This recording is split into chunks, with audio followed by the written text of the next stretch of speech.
Dahil sa patuloy na pagpapaigting ng kampanya ng pulisya kontra ilegal na droga, nasa batang mahigit 200,000 pisong halaga ng hinihinalang shabu sa isang matagumpay na buy-bust operation sa Putotan, Iloilo.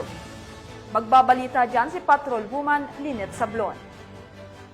Umabot sa 204,000 pesos ang tinatayang halaga ng hinihinalang shabu ang nasamsam ng mga otoridad sa isang matagumpay na buy-bust operation na isinagawa sa barangay Zaraque, Putotan, Iloilo.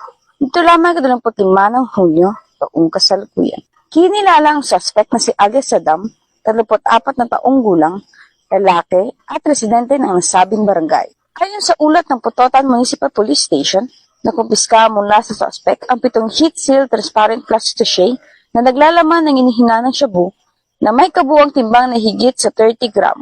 Batay sa imbestigasyon, 3 linggo umanong minamanmanan ng mga otoridad ang galaw ng suspect bago ikasa ang operasyon. Napag-alamang kumuha umano si Saddam ng supply ng ilegal na droga mula sa lungsod ng Iloilo at ipinapakalat ito sa iba't ibang bahagi ng bayan ng Putotan. Sa ngayon, nahaharap ang suspect sa kasong paglabag sa Republic Act 9165, ang Comprehensive Dangerous Drugs Act of 2002, at nasa kusdiya na ng Putotan Municipal Police Station para sa karagdagang investigasyon at tamang disposisyon ng kaso.